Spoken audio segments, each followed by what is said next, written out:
Amanda's back slammed against the penthouse window, 30 floors of Seoul glittering behind her like scattered diamonds. Kang Yul's hand was beside her head, not touching her, never touching her without permission, but close enough that she could smell his cologne mixed with gunpowder. "Say it again," he whispered, his jaw tight. "I hate you." Her voice shook, but not from fear. Never from fear with him. His laugh was low, dangerous. "Lie again, Amanda. I love watching your pupils dilate when you do." She shoved him, hard. He didn't move. Of course he didn't. The man was built like he'd been carved from marble by someone with a grudge against soft edges. "You killed him," her voice cracked. "You put a bullet in Marcus right in front of me? Marcus was going to sell you to the Yakuza to clear his gambling debts. I have the transfer receipts. Would you like to see them, or shall we continue this performance?" The air left her lungs. 6 months. She'd known Marcus for 6 months, worked his bar in Itaewon, let him convince her Seoul was safe for a girl like her trying to disappear from Atlanta. He'd seemed kind, nervous, but kind.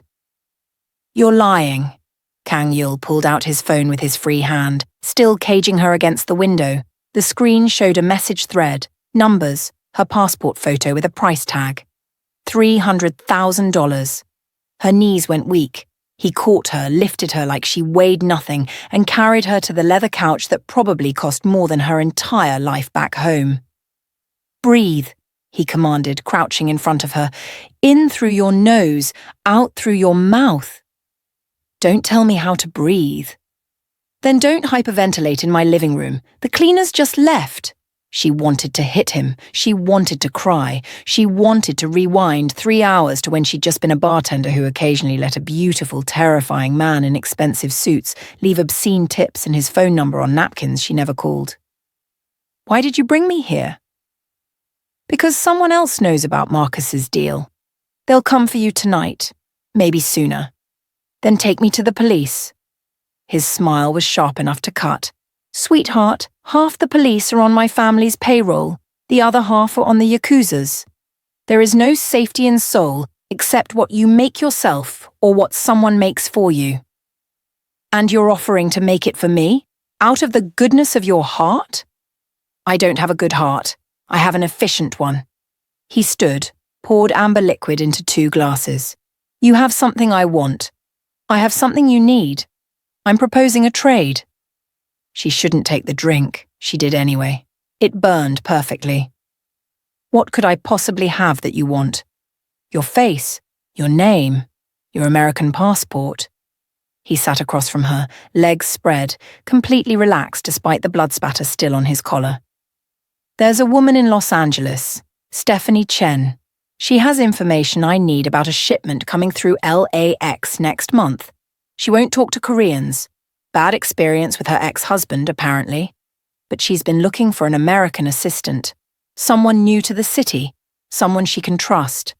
You want me to spy for you? I want you to work for her, gain her confidence, and tell me when and where the shipment arrives. 4 weeks, maybe 5. Then you disappear with enough money to start over anywhere in the world." He paused. "Or you can walk out that door right now and see how long you last." Amanda drained her glass. The room spun slightly, or maybe that was just her life tilting off its axis.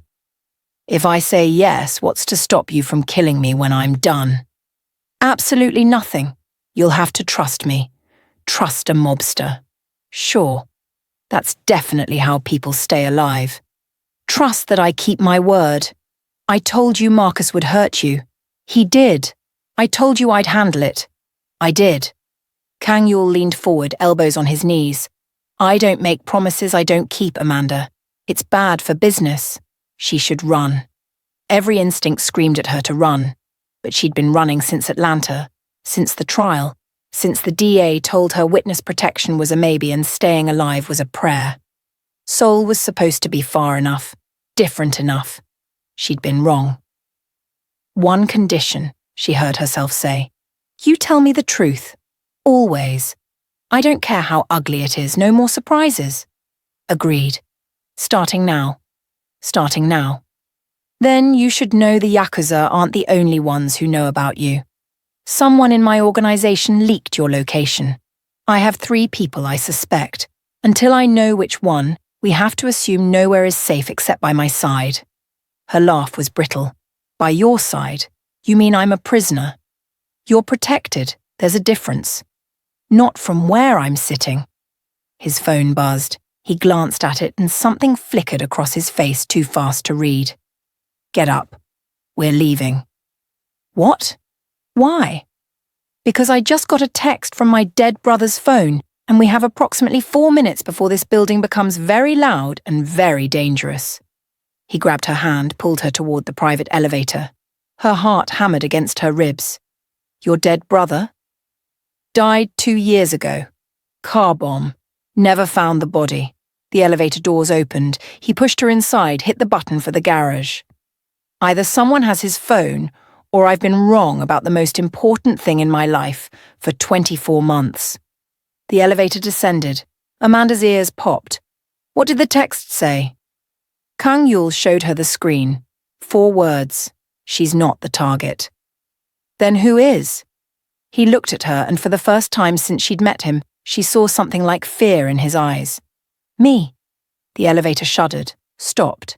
The lights flickered. That's not the garage, Amanda whispered.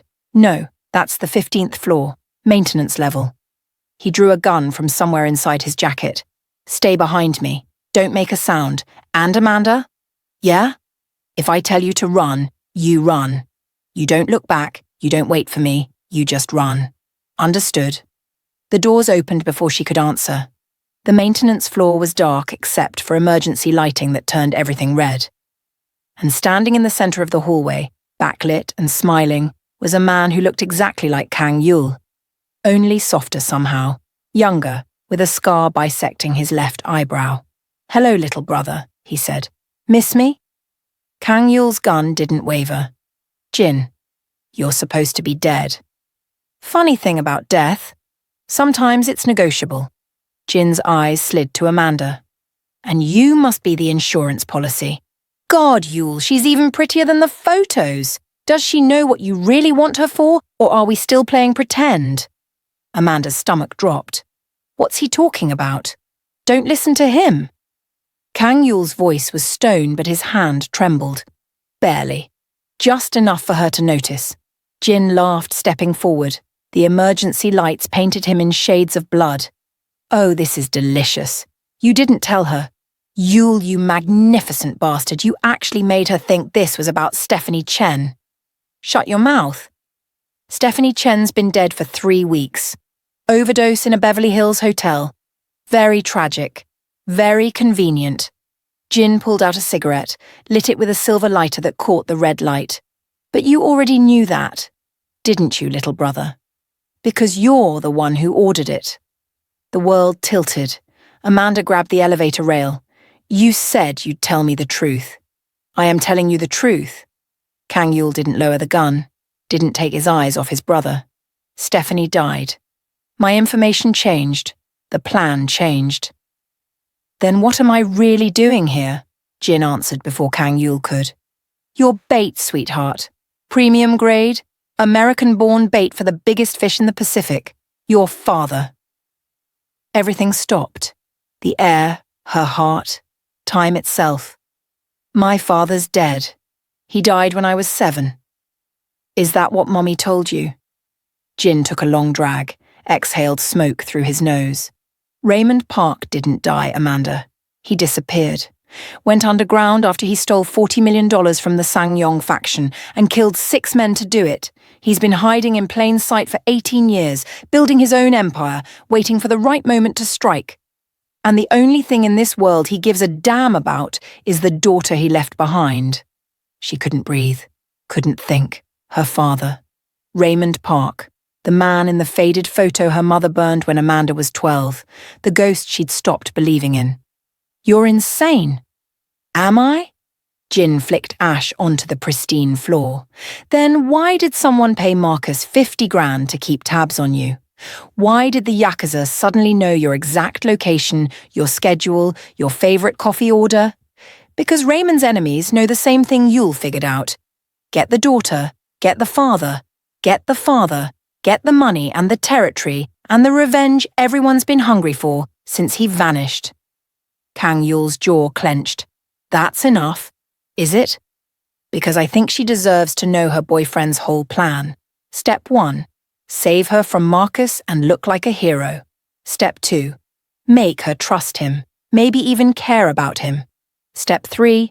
Use her to draw Raymond out of hiding. Step 4. Kill them both and take everything Raymond built.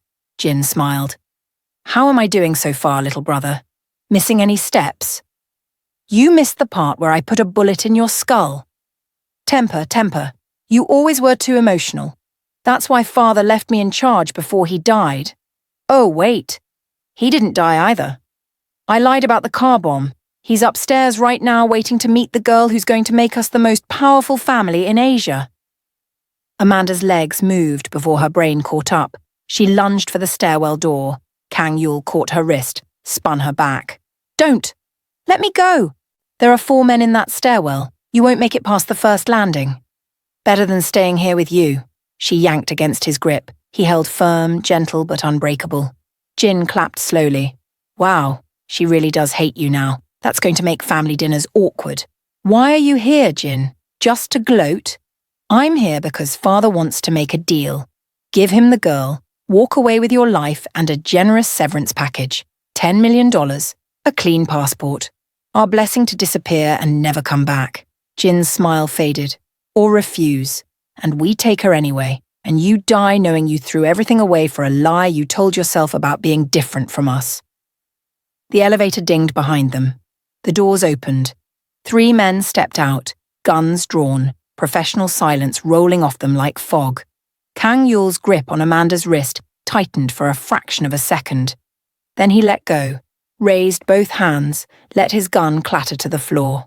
Smart choice, Jin said. I want to see him, father, before I agree to anything.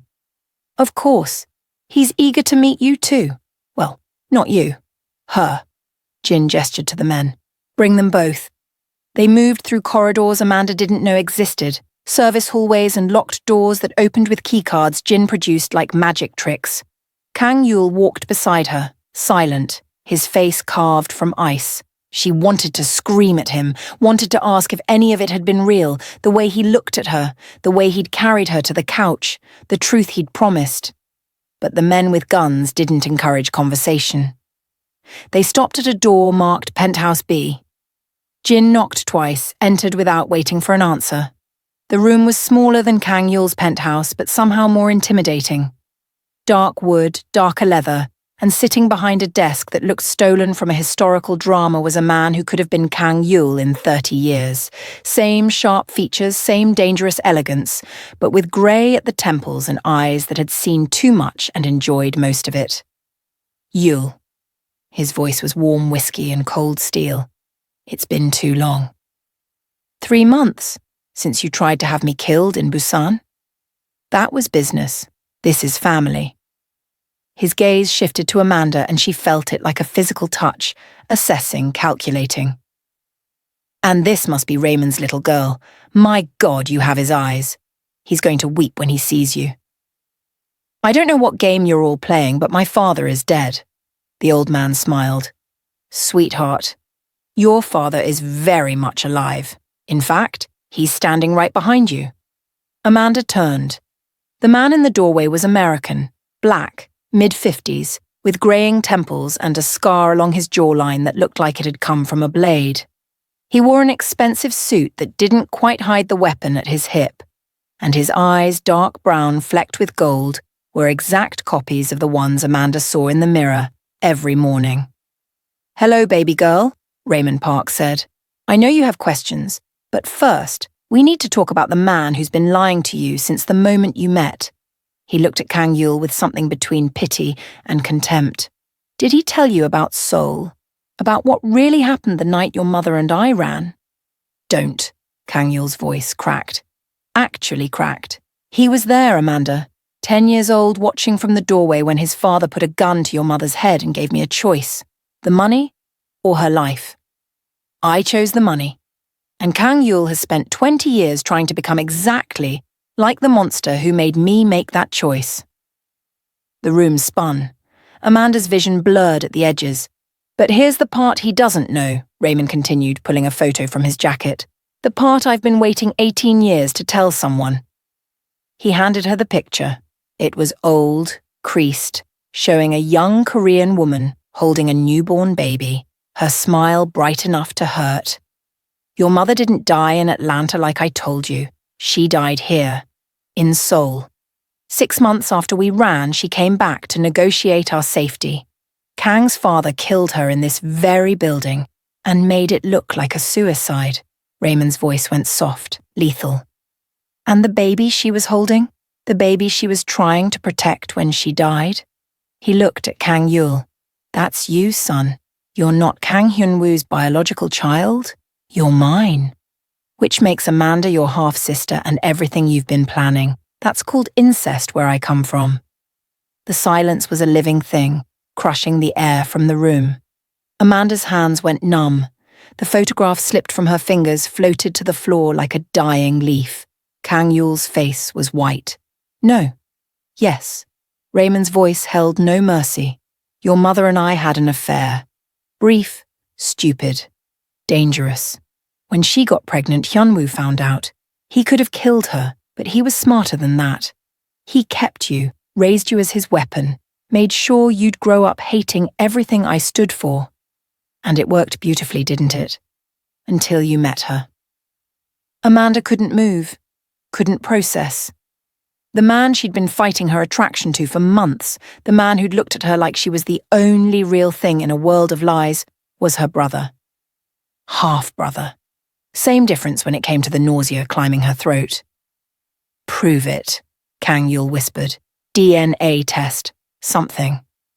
Raymond pulled out another document, unfolded it. Already done. I've been watching you both for 2 years. Took hair from your barber, blood from Amanda's last medical exam in Atlanta. 99.9% probability. Congratulations. You share a father. Jin laughed, the sound ugly. This is better than television. Does anyone else want popcorn? The old man behind the desk stood. Enough. Raymond, you've had your dramatic reveal. Now let's discuss terms. You want the girl? She wants answers. Yul wants to not feel like he's been sleeping with his sister in his head. Everyone gets something. I never touched her, Kang Yul said, his voice barely audible. I thought about it. God, I thought about it, but I never... Because somewhere in that twisted head of yours, you knew. Raymond moved closer to Amanda and she flinched back.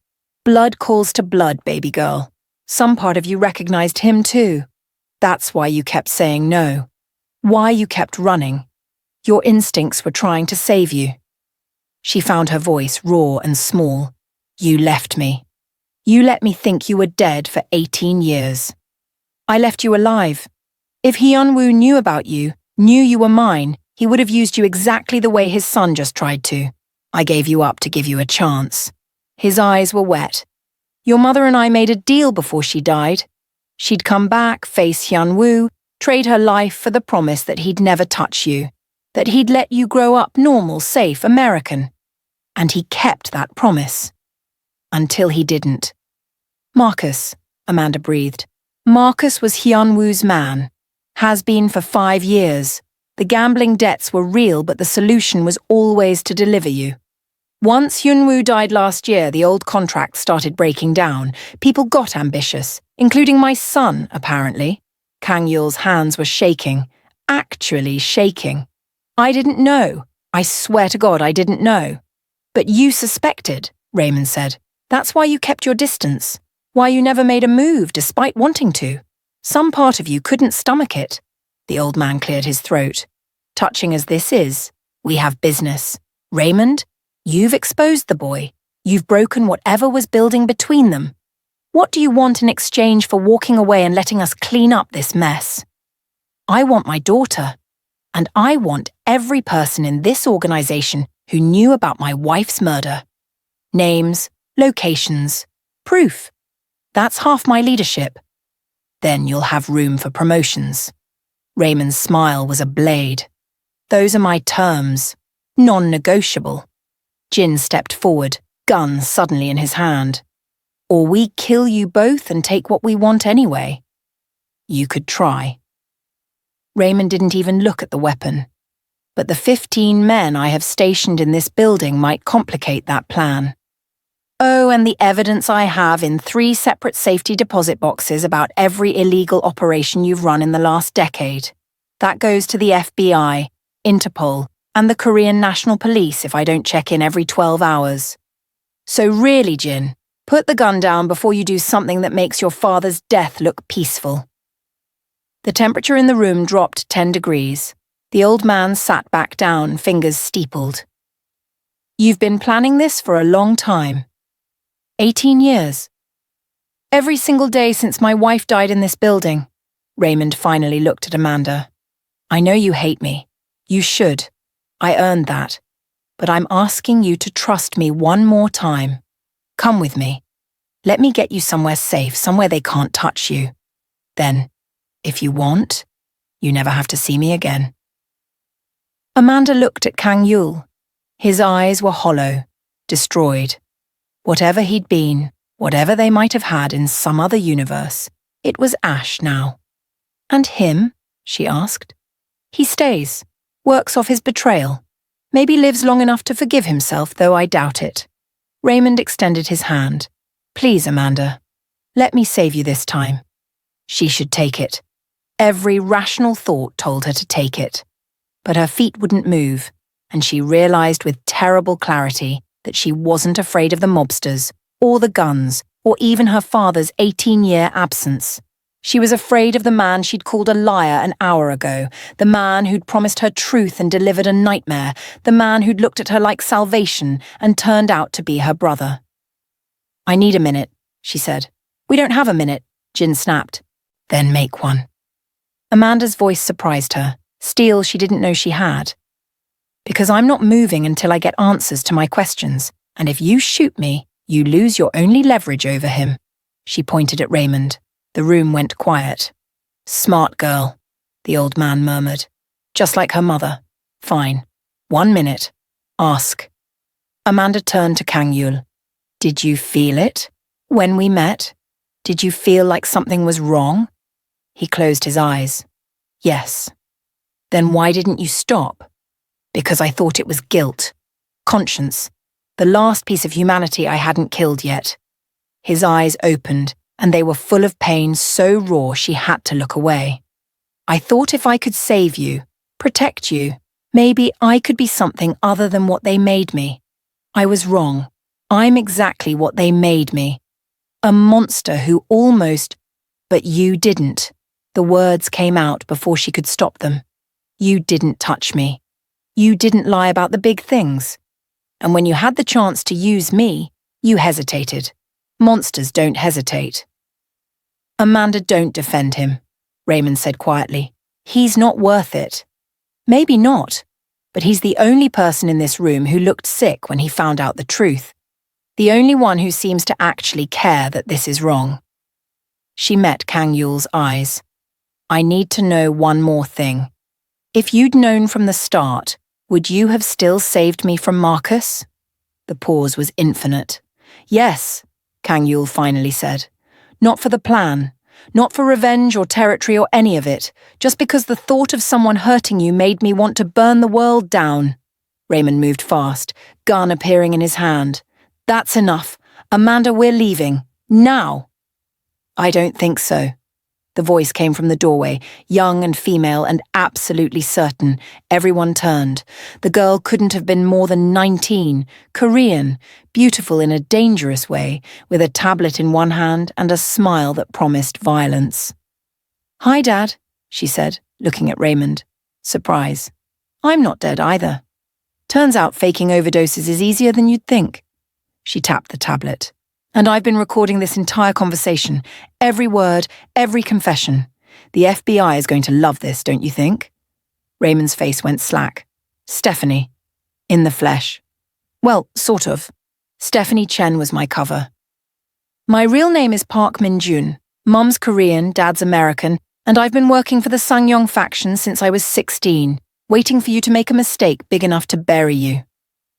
Her eyes found Amanda. "Hello, sister. I'd say it's nice to meet you, but our father killed my mother when I was 8, so forgive me if I'm not feeling the family bonding." The room exploded into motion. Raymond fired at Minjun. She dove left.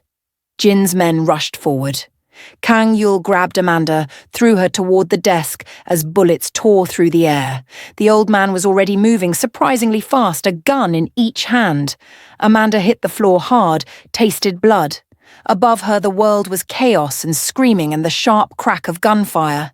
She couldn't see Kang Yul, couldn't see Raymond, couldn't see anything except Minjun, still standing in the doorway, untouched, smiling like she'd won a game Amanda didn't know they were playing.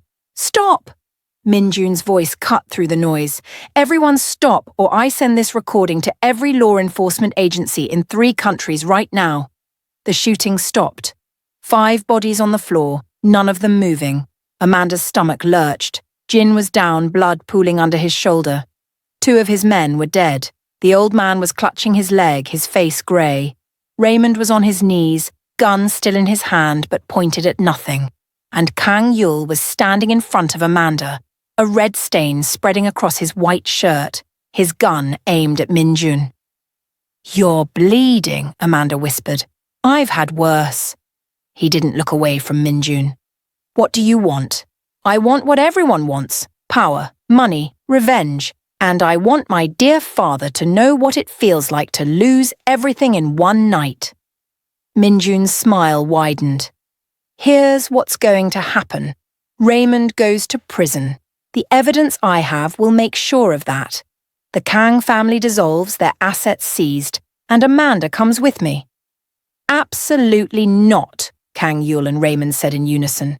"It's not a negotiation. See, I've done my homework. Amanda isn't just Raymond's daughter, she's also—" The lights went out, all of them.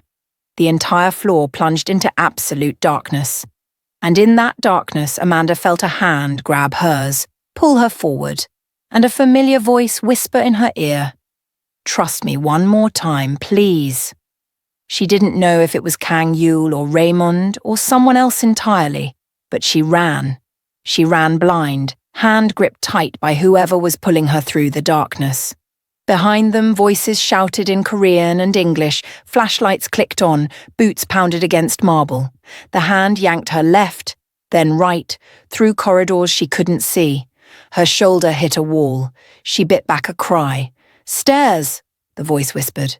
Kang Yul. Definitely Kang Yul. 12 steps down, then flat hallway. "You cut the power. Emergency override, 60 seconds before backup generators kick in." His breathing was laboured. Wrong. The bullet wound. "Can you drive?" "Yes, but..." "Good. Black Mercedes in spot B7. Keys in the visor. Get to Inchenport, warehouse 17. Ask for a man named Song. He owes me. He'll get you on a container ship to Singapore." They hit the stairs. Amanda counted. 12 steps. Her foot found flat ground. "What about you?" "I'm staying. Someone has to clean this mess." "You'll die." "Probably." His hand squeezed hers once, then let go. She heard him moving away. "Amanda." "Yeah?" "I meant what I said, about burning the world down. If I'd known from the start, I would have done everything exactly the same, except I would have made sure you hated me from the beginning. Would have been easier for both of us." The lights flickered. 5 seconds to backup power. "Kang Yul, run!" The generators kicked in. Emergency lighting bathed the hallway in sick yellow. Kang Yul was already gone, his blood trail leading back toward the penthouse. Amanda's throat closed, but she ran. Down 3 more flights, through a service door, into the parking garage that smelled like concrete and exhaust. B7. Black Mercedes. Keys in the visor, just like he said. She was reaching for the door handle when a gun cocked behind her. "Clever," Minjun said. "He must really care about you to sacrifice himself like that. Pity it won't matter." Amanda turned slowly. Minjun stood 15 feet away, tablet tucked under one arm, gun steady in her other hand. "No backup, no witnesses. You're not going to shoot me." "Why not?" "Because you need me alive. That's what you were about to say upstairs before the lights went out. I'm not just Raymond's daughter." I'm something else. Something valuable enough that you can't risk killing me. Minjun's smile didn't waver, but something flickered in her eyes. Surprise, maybe. Respect. Smart and pretty. No wonder he fell for you. She lowered the gun slightly. You're right. You're valuable. See, our father didn't just steal money when he ran. He stole access codes to every Sangyong account in 12 countries. Codes that change every 18 years based on a biometric algorithm.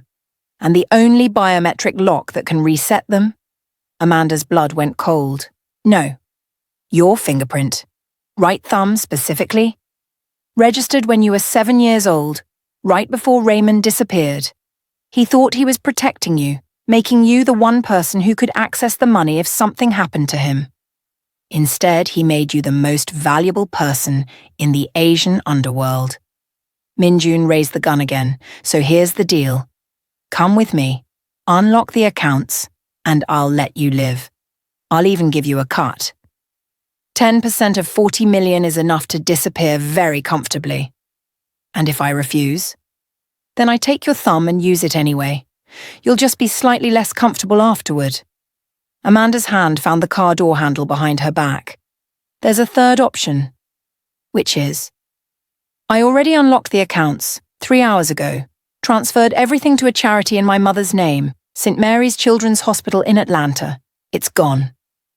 It was a complete lie, but Minjun's face went white, and in that half-second of shock, Amanda yanked the car door open and threw herself inside. Bullets shattered the back window as she stabbed the key into the ignition. The engine roared. She slammed the gear into reverse, stomped the accelerator. The Mercedes screamed backward, clipped Minjun's leg, sent her sprawling. Amanda didn't wait to see if she'd get up. She shifted into drive and floored it. The garage exit exploded into view. She burst through the barrier, wood and plastic flying, onto the street. Horns blared. She swerved around a taxi, nearly clipped a motorcycle, her hands shaking so hard she could barely hold the wheel. Incheonport. Warehouse 17. Song. She'd never make it. They'd have people at every port, every airport, every border crossing. Minjun's recording meant the police couldn't be trusted. Raymond was probably already in custody or dead. And Kang Yul. Her vision blurred. She blinked hard, forced herself to focus. 3 blocks from the building, her phone buzzed. Unknown number. She almost didn't answer. Hello? Static then. Warehouse 17 is compromised. Raymond's voice strained. Don't go there. Where are you? Sangyong has me. But that doesn't matter. Listen carefully. There's a USB drive taped under the passenger seat of that car. Inside is everything you need. New passport, bank account in the Caymans, contact information for someone who can get you out of Korea. His name is David Chen. He's in Busan. She reached under the seat. Her fingers found the drive. Why are you helping me? Because I owe your mother, and because you're the only good thing I ever made in this world. His breathing was laboured. There's something else on that drive. The truth about the biometric lock. Minjun was half right. The accounts do need your fingerprint, but they also need mine. We're a 2-key system. Neither of us can access it alone. Then we're both useless to them. You're useless. I'm leverage. They'll keep me alive trying to convince me to bring you in, which gives you time to run. I can't just leave you. You can. You will. A pause. And Amanda? The boy? Kang Yul? He's not dead. He made a deal with the old man. His freedom for information on where I'm hiding. He doesn't know I'm already caught. Her heart stopped. He betrayed you. He saved you. There's a difference. The old man would have sent everyone after you. Now they're coming after me instead. Yul bought you time, maybe days, maybe hours. Don't waste it. The line went dead. Amanda pulled over, hands shaking, and plugged the USB into her phone. Passport photo, her face, but different hair, different name. Sarah Mitchell, British citizen, account numbers, an address in Busan, and a video file. She pressed play. Kang Yul's face filled the screen, bruised, exhausted. The timestamp read 20 minutes ago. If you're watching this, you got out good. He coughed. winced. I'm sorry for all of it. For not figuring out the truth sooner. For dragging you into this, for... He looked away from the camera. For feeling things I had no right to feel. Raymond's telling you to run. He's right. But there's something he doesn't know. The Sangyong faction has a mole in David Chen's organization. If you go to Busan, they'll be waiting. Don't trust the address on the drive. He leaned closer to the camera. There's a monastery, 2 hours north of Seoul, in the mountains, Baekhyangsa Temple. Ask for Brother Michael. Tell him the fox sends his regards. He'll hide you until this blows over. And it will blow over. Minjun's recording is useless without context, and I made sure the context died with Jin. The old man will pull back. Raymond will negotiate his release. You'll be forgotten in a month. He smiled, sad and broken. Live well, Amanda. Find someone kind, someone who looks at you and doesn't see dollar signs or revenge or family drama. Someone who sees you. The video ended.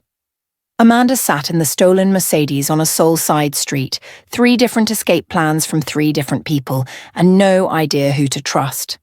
Her phone buzzed again. New message. No caller ID. Just 3 words. The monastery burns. Attached was a photo. Baekhyangsa Temple engulfed in flames, smoke rising into a dark sky. Her hands went numb. Someone knew. Someone was watching. Someone was always 3 steps ahead. Another message. We found Brother Michael. Should we send you his fingers or his tongue first? Then, you have 24 hours to turn yourself in, or everyone who helps you dies screaming. Your father, your brother, every single person you've spoken to since you left that garage. Choose. Amanda's breath came in gasps. The walls were closing, every exit blocked, every ally compromised. A final message appeared. P.S. Check the USB drive again. Your father left you more than he realized. She pulled up the drive contents. A new folder had appeared. Impossible. The drive had been unplugged, but there it was. Open me. Inside was a single text file. Amanda, if you're reading this, they've hacked the communications. Nothing is safe. Trust no one. Not Raymond. Not Kang Yul. Not me. Yes, me. I'm not who you think I am. But you'll understand soon. Look for the woman with the red umbrella at Gwangjang Market tomorrow at noon. She'll have a lotus tattoo on her left wrist. She's the only one who can explain what you really are. What your mother really died protecting. Run now. Questions later. And whatever you do, don't let them take your blood. They only need a sample, 1 vial. That's all.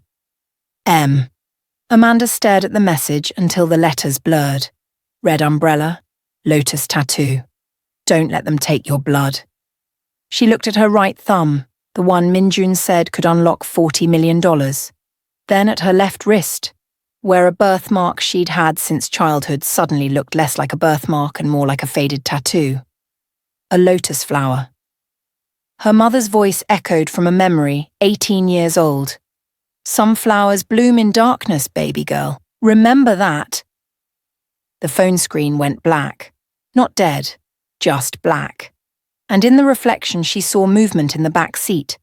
Someone had been there the entire time. Amanda's scream died in her throat as a hand clamped over her mouth, and a woman's voice whispered, Finally. I've been waiting 23 years to meet you. Now shut up and drive. We have a lot to discuss about why you're not Raymond Park's daughter at all. The hand released her. Amanda spun around. The back seat was empty, but on the leather seat was a red umbrella and a note written in her mother's handwriting. Trust yourself. Trust no one else. See you at noon. Mom. Amanda's world shattered into pieces too small to recognize. And somewhere in Seoul, in a penthouse or a prison or a grave, everyone who thought they knew her story realized they'd been reading the wrong book entirely.